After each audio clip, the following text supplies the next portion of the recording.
गले का कैंसर था। पानी भी भीतर जाना मुश्किल हो गया, भोजन भी जाना मुश्किल हो गया।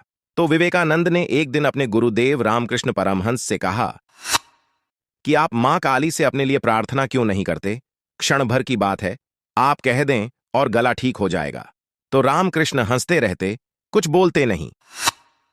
एक दिन बहुत आग्रह किया तो रामकृष्ण परमहंस ने कहा, तू समझता नहीं है रे नरेंद्र, जो अपना किया है उसका निपटारा कर लेना जरूरी है, नहीं तो उसके निपटारे के लिए फिर से आना पड़ेगा। तो जो हो रहा है उसे हो जाने देना उचित है, उसमें कोई भी बाधा डालनी उचित नहीं है। तो विवेकानंद बोले, इतना ना सही, इतना ही कह दें कम से कम कि गला इस योग्य तो रहे कि जीते जी पानी जा सके, भोजन किया जा सके। हमें बड़ा असह्य कष्ट होता है आपकी यह दशा देखकर। तो रामकृष्ण परमहंस बोले, आज मैं कहूंगा। जब सुबह वे उठे तो जोर जोर से हंसने लगे और बोले, आज तो बड़ा मजा आया। तू कहता था ना मां से कह दो। मैंने कहा मां से, तो मां बोली, इसी गले से क्या कोई ठेका ले रखा है? दूसरों के गलों से भोजन करने में तुझे क्या तकलीफ है? हंसते हुए रामकृष्ण बोले, तेरी बातों में आकर मुझे भी बुद्धू बनना पड्ढा। नाहक तू मेरे पीछे पड्ढा था ना, और यह बात सच है, जाहिर है। इसी गले का क्या ठेका है? तो आज से जब तू भोजन करे समझना कि मैं तेरे गले से भोजन कर रहा हूं।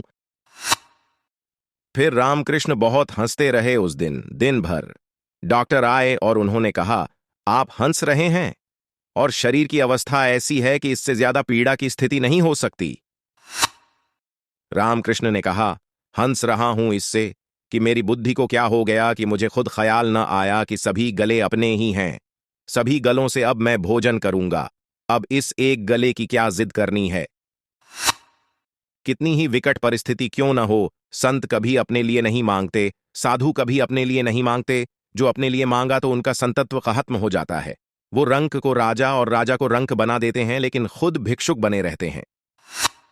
जब आत्मा का विश्वात्मा के साथ तादात्म्य हो जाता है तो फिर अपना पराया कुछ नहीं रहता। इसलिए संत को अपने लिए मांगने की जरूरत नहीं, क्योंकि उन्हें कभी किसी वस्तु का अभाव ही नहीं होता।